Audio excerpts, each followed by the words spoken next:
तो question number 6 एक बार वापस से दे रहा हूं मैं, और ये इस तरह से है, to receive grade A in a course one must obtain an average of 90 marks or more in 5 examination। 5 अलग अलग एग्जाम हैं। अगर आपको ए ग्रेड चाहिए तो आपका स्कोर कितना होना चाहिए? 90 और मोर देन 90। इन्होंने कहा है यहाँ पर Sunita's mark in first 4 examinations are, पहले 4 में उसके स्कोर्स क्या हैं? 87, 92, 94, 95। Find minimum marks that Sunita must obtain in 5th examination to get grade A in the course। अब 4 का तो स्कोर दिया है, 5th का स्कोर मालूम नहीं है, तो शायद देखो कल मैंने लिखवाया था let marks in 5th examination is x, या x is the mark in 5th examination, ये लिखवाया था मैंने। तो देयरफॉर हम एक स्टेटमेंट लिख रहे थे, जरा ध्यान देना, और वो क्या था? पहले 4 का स्कोर जो है 87 प्लस 92 प्लस 94 प्लस 95 और प्लस x एवरेज, यानी कि डिवाइड बाय 5, और ये क्या होना चाहिए था? 90 और मोर देन 90। बात समझ में आ रहा है क्या किया हमने? अब इस पूरे इनइक्वालिटी को किससे मल्टीप्लाई किया? पहले मल्टीप्लाई बोथ साइड्स बाय 5, तो ये 5 कैंसिल हो जाएगा ना, और टोटल क्या आएगा जरा बताओ मुझे? 368 plus x upon 5 into 5 is greater than equal to 90 into 5। 5 से 5 cancel, 368 plus x is greater than equal to 450। किसी को डाउट है? अब ये 368 मुझे यहां से रिमूव करना, तो x मिल जाएगा, और ये 368 किस में है? पॉजिटिव ना, प्लस, तो मुझे दोनों तरफ क्या करना होगा? माइनस। तो मैं ऐसे लिख देता हूं, माइनस 368, इसका मतलब क्या? Subtract 368 both sides. अगर ऐसा कर रहे हैं तो अब हमारे पास 368 plus x minus 368 is greater than equal to 450 minus 368। 368 cancel, x is greater than equal to 0 minus 8 2, 4 minus 6 8, और ये 3 minus 3 0, तो क्या रहा है? 82। क्वेश्चन पढ़ लो जरा, उसने क्या पूछा था? What is the minimum score? ऐसे है ना, तो देयरफॉर यानी कि आपका स्कोर क्या होना चाहिए? 82 या 82 से ज्यादा। तो मिनिमम स्कोर क्या है? 82। तो therefore required minimum score is 82। Complete.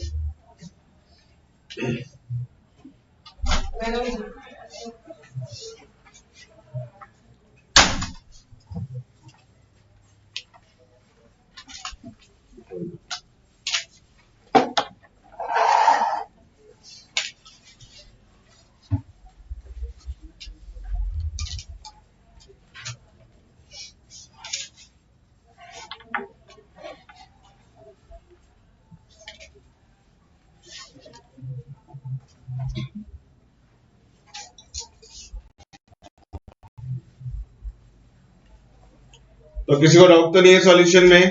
तो ये हम लोग कल डिस्कस कर रहे थे, मुझे लगता है सिर्फ मैंने फर्स्ट टाइम लिखा था और उसके बाद वो हमने स्टॉप किया था लेक्चर। हो गया है कंप्लीट?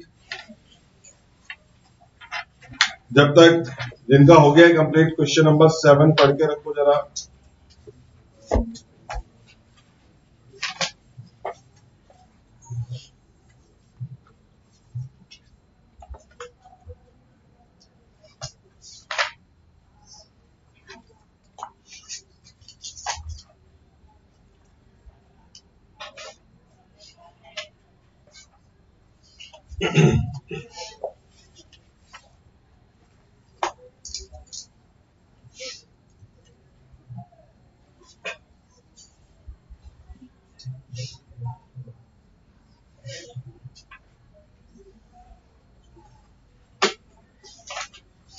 हो गया ना सबका complete?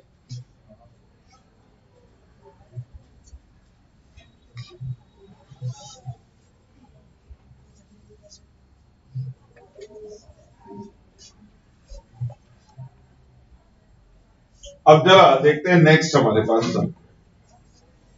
Find all pairs of consecutive odd positive integers, जरा ध्यान से पढ़ना। Find all pairs of consecutive odd positive integers both of which are smaller than 10, और दोनों किससे कम है? 10 से कम, such that their sum is more than 11, और इस तरह से कि उनका जो सम है वो किससे ज्यादा होना चाहिए? 11 से ज्यादा होना चाहिए। अगर मैं कहता हूं कि एक कॉन्जिक्यूटिव नंबर x है तो दूसरा क्या होना चाहिए?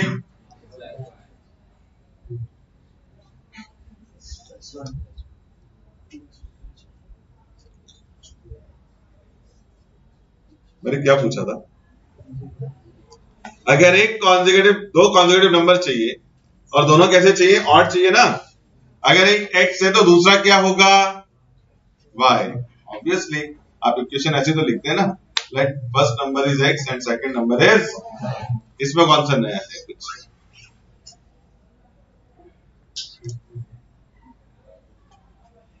इसमें एक टर्म आ रहा है कॉन्जिक्यूटिव, उसका कोई मतलब है या नहीं है? क्या मतलब है उसका? मेरे को भी बताओ जरा, क्या मीनिंग क्या है उसका?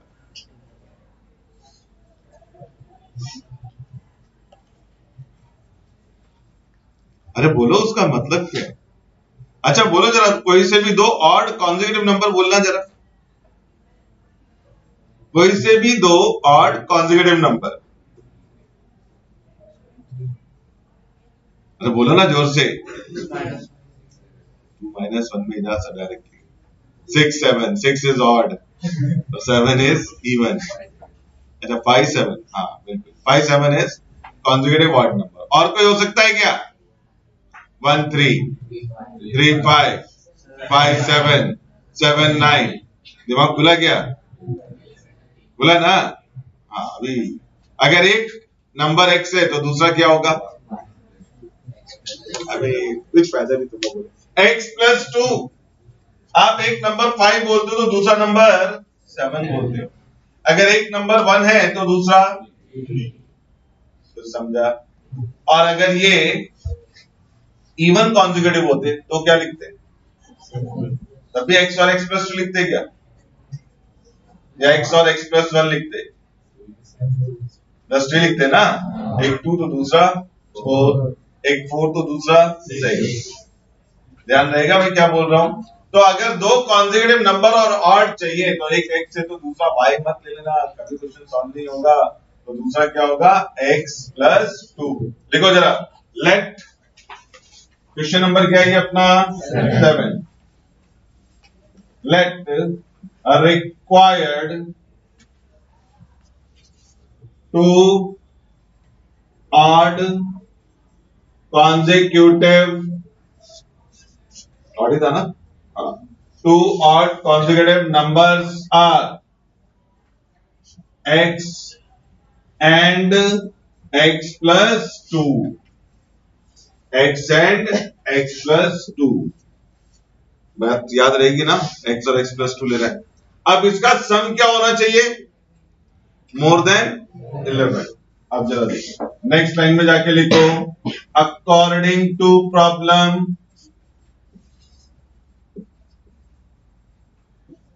x plus 2 is greater than 11। ऐसे है ना अपने पास? सम इज मोर देन 11 तो इक्वल टू का साइन नहीं आएगा, सिर्फ ग्रेटर। इसमें कोई डाउट? अब इसको ओपन करो तो क्या है ये अपने पास? x plus 2 is greater than 11। x plus x तो 2x हो जाएगा या नहीं? और 2 को मुझे क्या करना होगा? अपोजिट शिफ्ट करना होगा। तो क्या? सबसे पहले इसके नीचे लिखेंगे सब्ट्रैक्ट 2 फ्रॉम बोथ साइड्स, दोनों साइड से 2 लेस कर लो। तो 2x इज ग्रेटर देन, चलो मैं इसे ऐसे लिखता हूं, 2x plus 2 minus 2 is greater than 11 minus 2। तो 2x is greater than 9।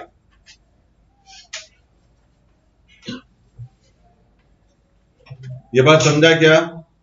अभी क्या करना पड़ेगा आपको, बोलो, डिवाइड बाई 2। तो divide both sides by 2, divide both sides by 2।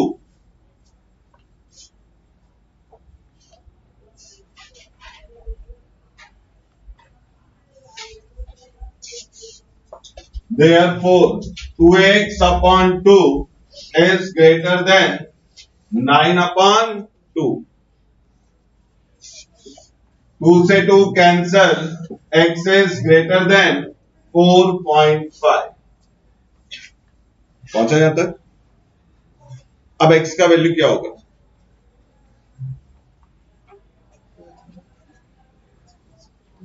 What is the value of x? क्या? 4.5 से ज्यादा क्या होगा? लेकिन 579 होगा।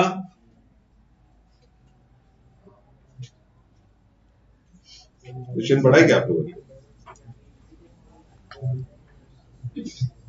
अरे इतना ठंडा रिस्पांस रहता ना तुम लोगों का कि पढ़ने का मन ही नहीं करता। आराम से बैठ के सोच रहे हाँ होगा नहीं होगा।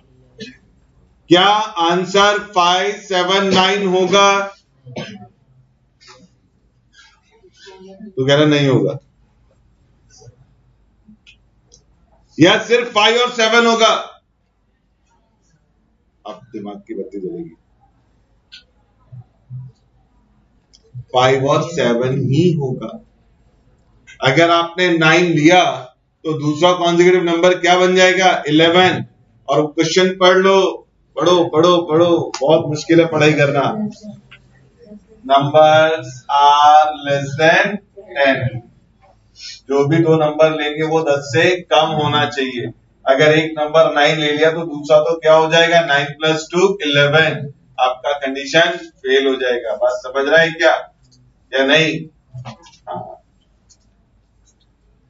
तुम लोग कौन से टेंशन में बैठे हो? अमेरिका में जो आग लगी है कैलिफोर्निया में, उसका तो नहीं सोच रहे हो? इतने सारे स्टार्स के घर जल गए। इतना टेंशन तो उनको भी नहीं है जितने टेंशन में तुम लोग बैठे। ऐसा लग रहा है कुछ तो बाहर महाभारत हो गया है, या दुनिया शायद आज मैथ्स के लेक्चर खत्म होते होते खत्म हो जाएगी और सर ने हमको इधर बिठा के रखा है। हाँ, वो देख भी रहा है कितना बचा है। कितना टाइम बचा दुनिया खत्म होने को, या मैथ्स का लेक्चर। अरे थोड़ा सा एनर्जी रखो, और इतना भी क्या डल होके बैठना कि सामने जो टीचर है वो भी कहे यार जाने दो, मैं भी जाता हूँ बाहर जाकर ऑफिस बैठ जाता हूँ। तो ये आ गया सबके पास, लिखा हुआ है। अब नेक्स्ट लाइन में जाके लिखो, therefore the possible values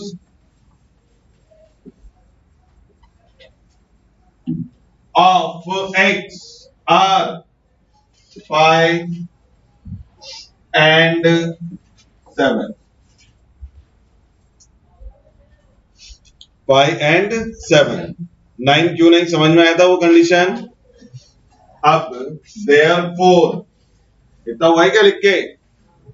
पहुंच गया सबके पास? therefore required two odd numbers are, therefore required two consecutive word भी यूज कर लेना। therefore required two odd consecutive numbers are, ऐसा लिखना 5 7 and 7 9। समझ में आया? पेयर वाइज लिखना 5 7 and 7। अब आप देख लो दोनों नंबर 10 से कम है, यस, और इनका टोटल करोगे तो किससे ज्यादा आ रहा है? 11 से ज्यादा। 7 और 9 both are less than 10 but their sum is greater than 11। बात समझ में आया क्या? बहुत टफ क्वेश्चन सॉल्व किया तुम लोगों के एक्सप्रेशन को देख के लग रहा है एक ऐसा सम सॉल्व किया गया जो बिल्कुल ही आउट ऑफ कॉन्टेक्स्ट था।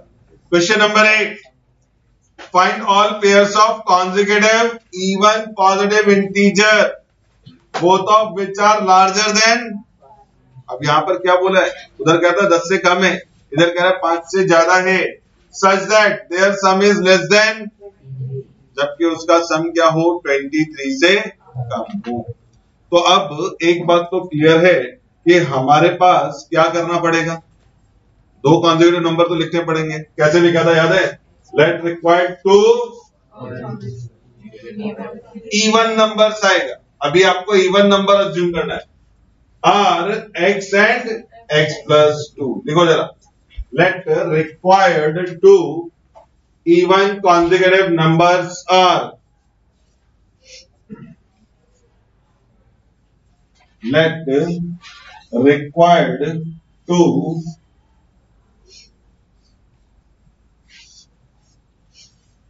even consecutive numbers are x and x plus 2।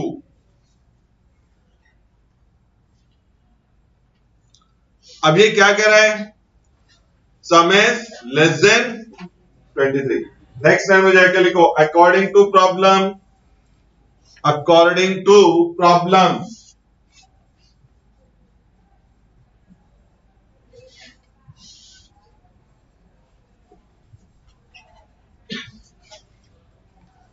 x plus 2 is less than 23। बात समझ में आ रहा है क्या? अब की बार लेस यूज हुआ है तो x plus 2 is less than 23।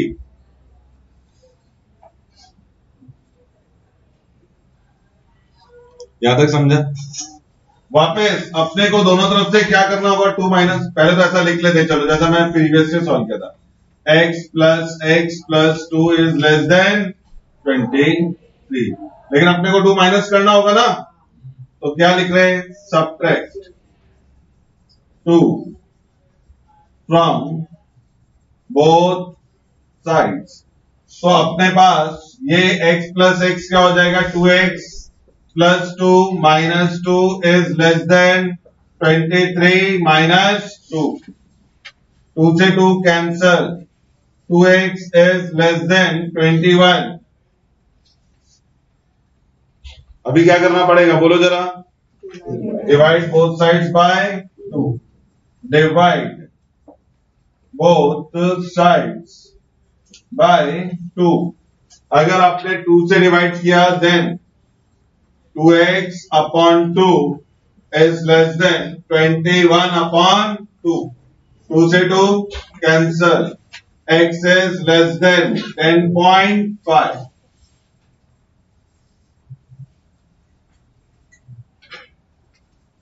x is less than 10.5। अब बताओ पॉसिबल नंबर्स क्या होने चाहिए, या x का पॉसिबल वैल्यूज क्या होना चाहिए? 6, 8, 10। बात समझ में आ रहा है क्या? क्या क्या हो सकता है? 6 हो सकता है, 8 हो सकता है और 10 हो सकता है। कोई डाउट किसी को? तो हमें 10.5 से लेस चाहिए। कंडीशन क्या था बुक पे कि number must be greater than 5। 5 से बड़ा हो तो 5 से बड़ा इवन नंबर 6 आ जाएगा, फिर 8 आ जाएगा, 10 आ जाएगा, उसके आगे जा सकते हैं क्या? क्योंकि अगर आप 12 लोगे तो ये कंडीशन फेल हो जाएगी। बात समझ में आ रहा है?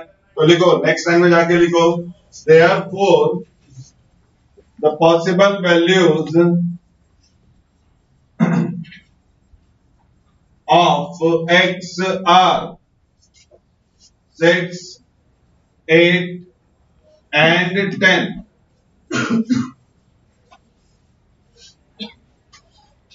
बात समझा? अब हमें तो पेयर में चाहिए ना नंबर, तो therefore required numbers are 6, 8, 8, 10 and last क्या आएगा अपने पास? 10, 12। अब आप चेक कर लो क्या इन दोनों का टोटल 23 से लेस है या नहीं है? 6 plus 8 14 less than 23, 10 plus 8 18 less than 23, भूल गए, 10 प्लस 12 22 लेस देन 23। तो हमारा कंडीशन फुलफिल हो रहा है।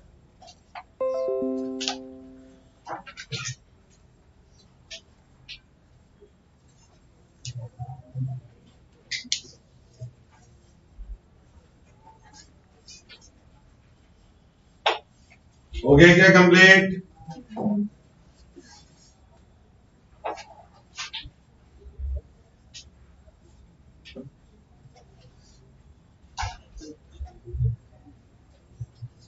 तुम लोगों की हालत ना आज ऐसी लग रही है जैसे कल क्लास की हालत थी। कल क्या थी क्लास की हालत? Power failure. आज तुम सबका पावर फेलियर है।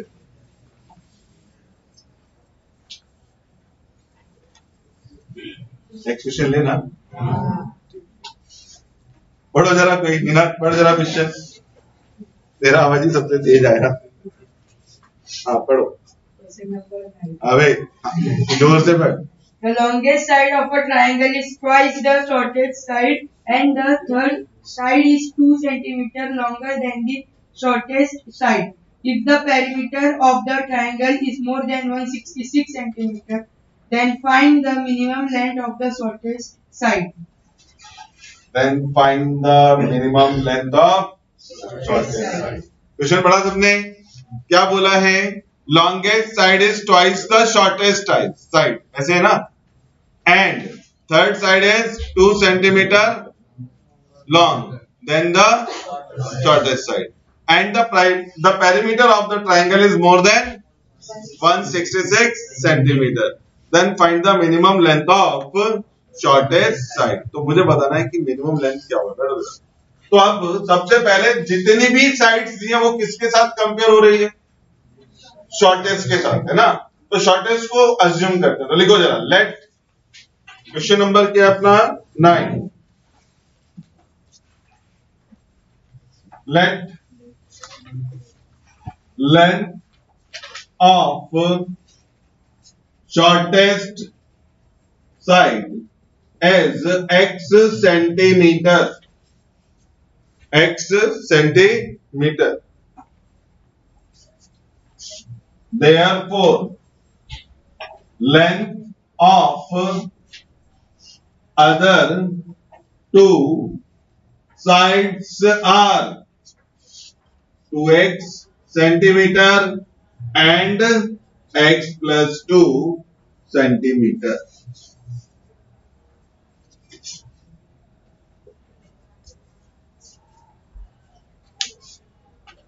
बाद में एक बड़ा सा क्वेश्चन मार्क आपके लिए, क्यों ऐसा? समझ में आया ना क्यों ऐसा? चलो, ट्राइंगल के पेरीमीटर का फॉर्मूला सबको याद होगा? नहीं? Half into base into height. सही है।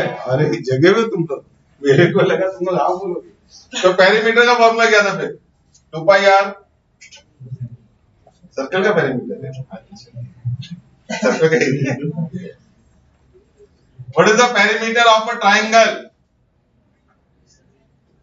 अरे पेरीमीटर का मतलब होता है सम ऑफ ऑल साइड्स। कुछ ज्यादा नहीं है, कोई फॉर्मूला नहीं है। क्या पेरीमीटर का मतलब क्या है? Sum of all sides. तो तीनों साइड्स का टोटल क्या है यहाँ पर? More than 166 centimetre. लिखो जरा, नेक्स्ट टाइम जाके लिखो। According to problem, according to problem, perimeter is more than, बोला था ना उसने, is greater than 166 centimetre.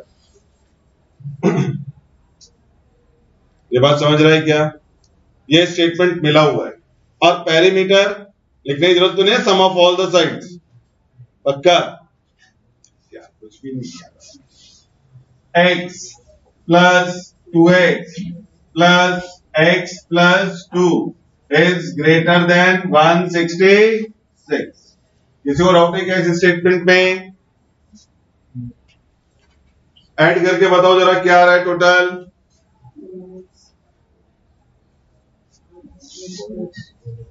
4x plus 2, x plus 2x 3x plus x 4x is greater than 166।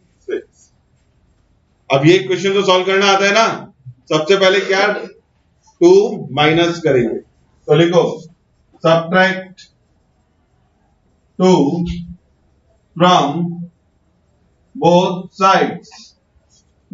तो therefore 4x plus 2 minus 2 is greater than 166 minus 2। 2 से 2 cancer, 4x is greater than 164. अभी क्या करना पड़ेगा? Divide both sides by 4. So therefore 4x upon 4 is greater than 164 upon 4.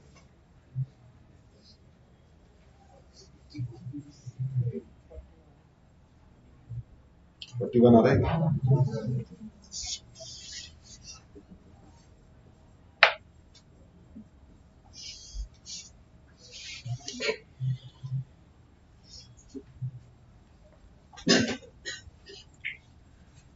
तो minimum length कितना होना चाहिए?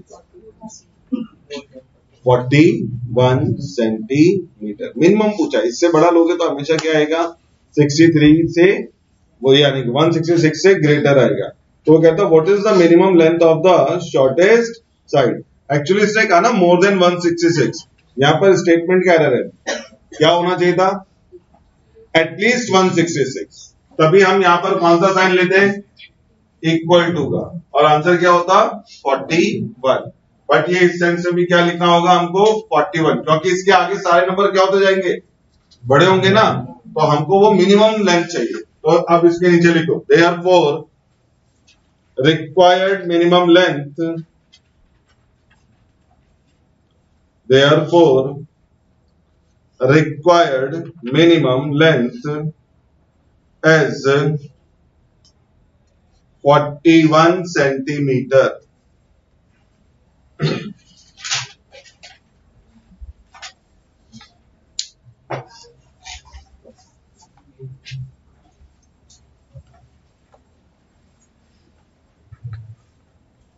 Okay, complete.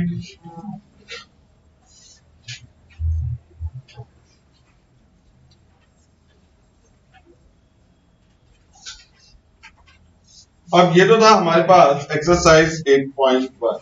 अब एक्सरसाइज 8.2 जहां पर आपको ग्राफ ड्रॉ करने को बोला। तो ग्राफ ऑर्डिनरी नोटबुक पे ही ड्रॉ करना है, कोई इसके लिए अपने को ग्राफ पेपर नहीं मिलेगा। और किस तरह से ड्रॉ करना है तो जरा ध्यान देना। एक्सरसाइज 8.2 मैं एक दो डायग्राम आपको बना के दिखाता हूं। अब क्या है, सबसे पहला एक्सरसाइज 8.2 और इसमें question number 1, part number 1, solve the following equations graphically in two dimensional plane. Two dimensional plane मतलब जहां पर एक्स और वाई एक्सिस होंगे। तो पहला आपको ड्रॉ करना है x is less than equal to -4। लिख लो।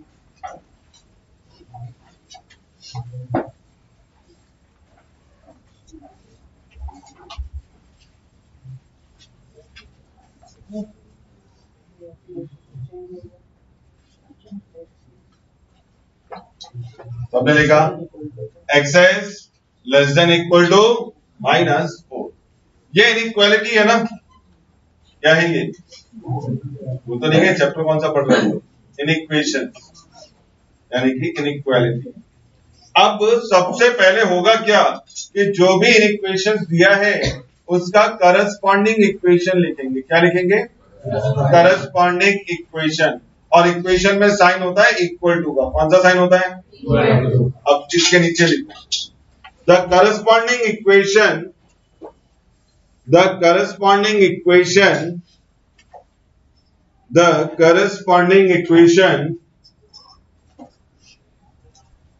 is written as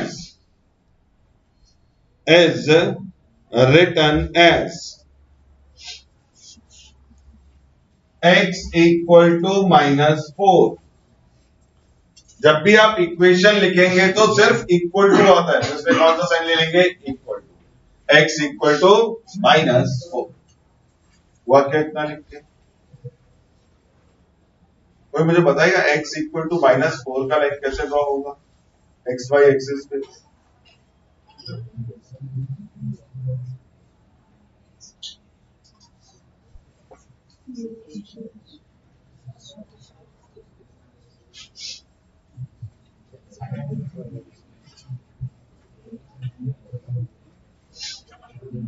अरे x इक्वल टू -4 का लाइन ड्रॉ कर सकते हो ना? हाँ तो करो जरा, एक rough rough rough rough rough.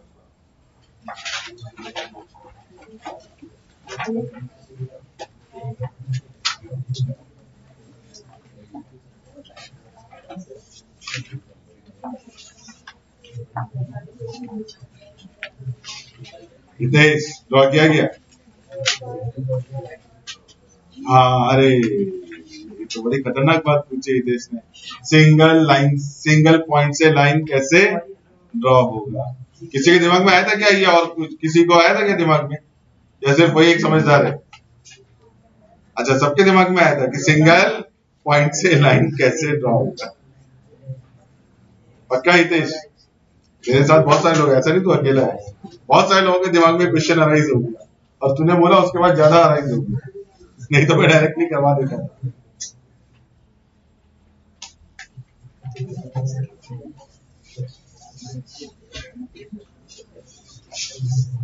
मुझे लगता है आज आते आते मैंने गुप्ता जी की चाय पी ली, या तो मेरी एनर्जी डाउन होगी या तुम लोगों की बहुत ज्यादा बढ़ी हुई, या फिर उल्टा है कि मेरी एनर्जी ज्यादा है और तुम्हारी एनर्जी बिल्कुल ही कम है। अब मुझे समझ में नहीं आ रहा कि इनके बीच का कोऑर्डिनेशन कैसे बने ताकि इक्वल लेंथ पर या इक्वल एनर्जी लेवल पर आ जाए।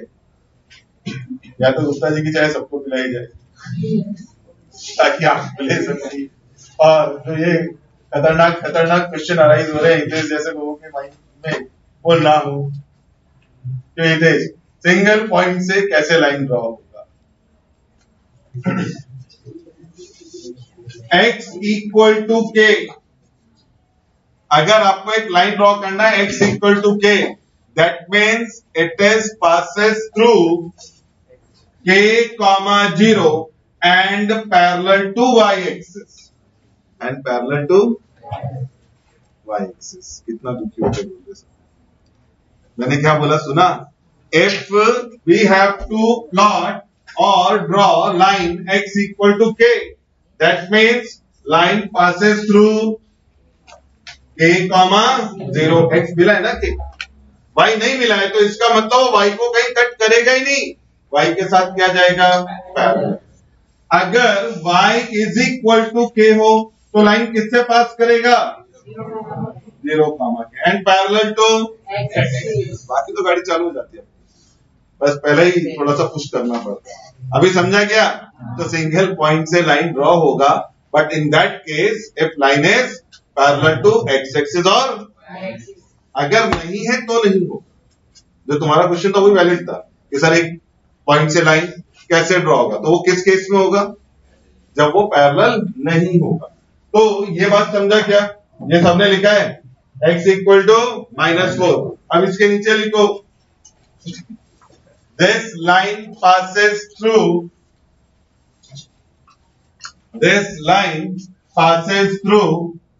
-4, 0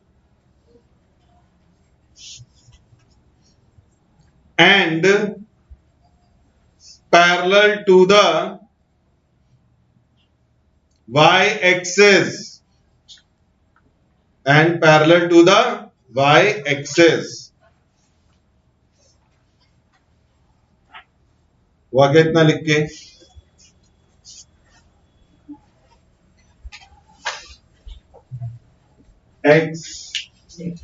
x dash y और y, -1, -2, -3, -4, -5, कम से कम -5 तक मार्क करो,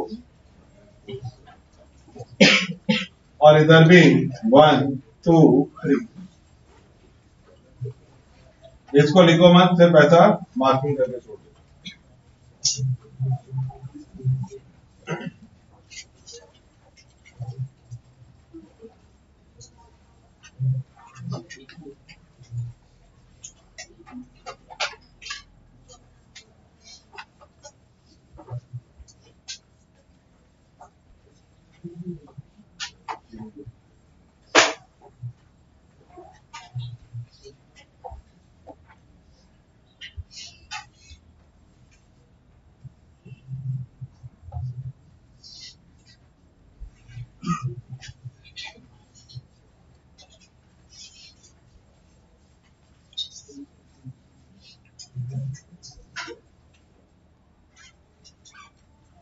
हुआ क्या मार्किंग?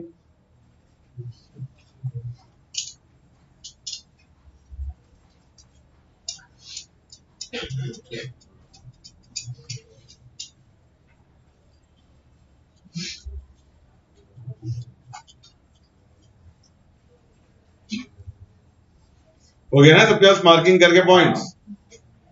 अब -40 किधर होगा पॉइंट? ये है ना अपने पास। तो लाइन इससे पास करो पैरेलल टू वाई एक्सिस।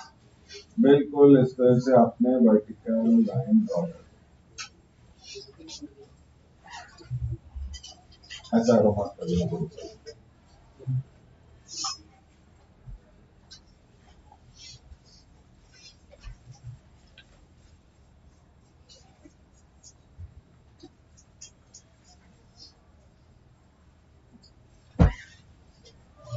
हो गया सबके पास ड्रॉ करके? -4 से वर्टिकल लाइन आपने ड्रॉ कर। अब जो इनइक्वालिटी है उस पर कॉन्सेंट्रेट करो। इनइक्वालिटी क्या बोल रहा है कि वैल्यूज क्या है? -4 से कम है ज्यादा है? कम है ना? कम है। X is less than equal to -4। तो कम है तो वैल्यू राइट में होंगी या लेफ्ट में होंगे? लेफ्ट साइड होगी। लेफ्ट में जाएंगे तभी शॉर्ट वैल्यूज मिलेंगी। तो अब करना क्या है, यहां पर इस तरह से एक लाइन ड्रॉ।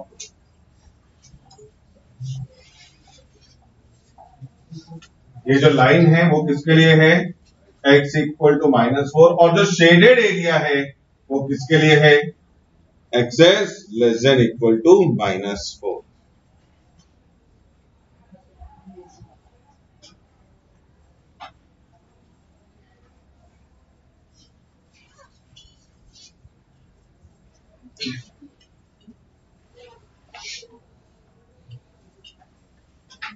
मिथिलेश, यही डायग्राम ड्रॉ किया ना, तो सौरभ क्यों पूछ रहा है? कुछ अलग लग रहा है।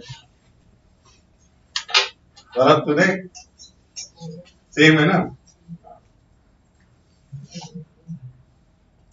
हो गया क्या complete?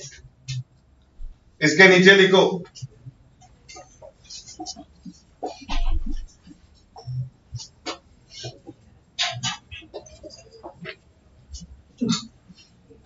the shaded area is excess less than equal to -4।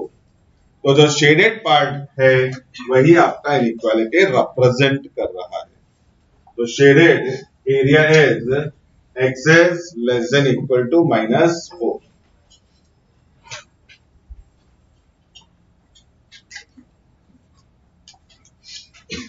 हुआ है सबका कंप्लीट करके?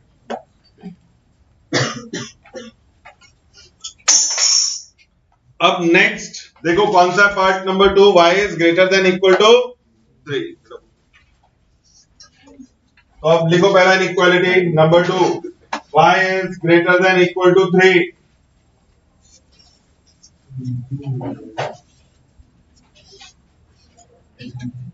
पहला पार्ट याद है ना मैंने क्या क्या लिखवाया था?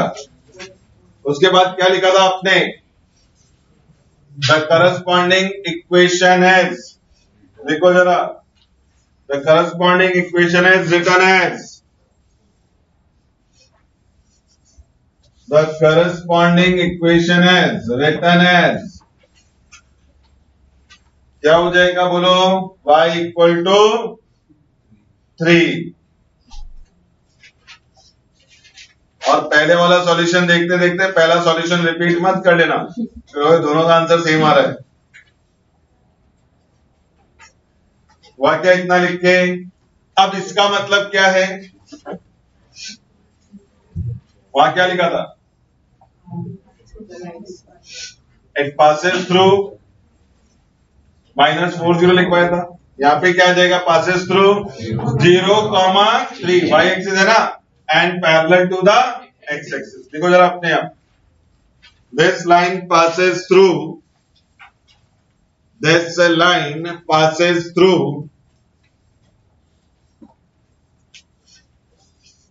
0,3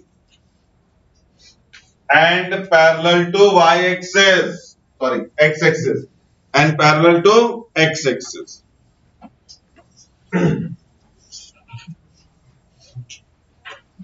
तो अभी अपने को जो मार्किंग है वाई एक्सिस पे चाहिए ना, और वो भी किधर, पॉजिटिव साइड. 1 2 3 4 1 2 1 2 1 2. बस इतना ही लिख के जोड़ देंगे. अब 3 0 सॉरी 0,3 मालूम है ना कहां पर होगा, y एक्सिस. तो ये अपने पास है 0,3 and parallel to x axis. मतलब इस बार हॉरिजॉन्टल लाइन ड्रॉ कर दे. ये क्या बता रहा है अपने को, y इज इक्वल टू, आपको इससे बड़ी वैल्यू चाहिए या छोटी चाहिए? बड़ी चाहिए ना, मोर देन और इक्वल टू. तो बड़ी वैल्यू ऊपर की तरफ मिलेंगी या नीचे की तरफ? ऊपर की तरफ. तो इस बार ऐसा शेड कर दो.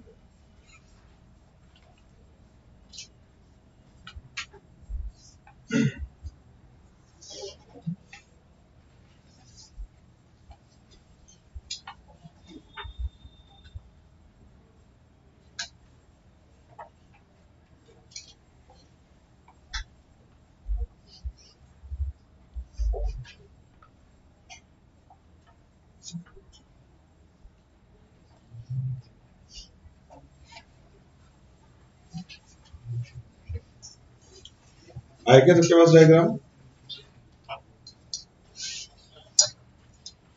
क्या लिखा था लास्ट में? The shaded area is, the shaded area represent y is greater than equal to 3.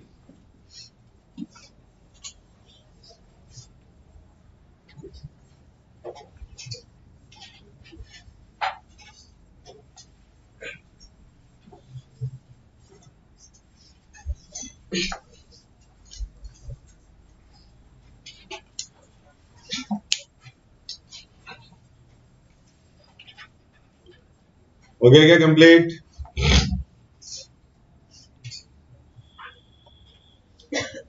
अभी टेस्ट है ना तुम लोगों का? कौन सा सब्जेक्ट का टेस्ट है? टॉपिक? अरे अच्छा, चैप्टर नंबर मालूम रहेगा कौन सा? 5. कुछ तो 6 भी बोलने लगा. तो बाय डिफॉल्ट सब पढ़ गया है.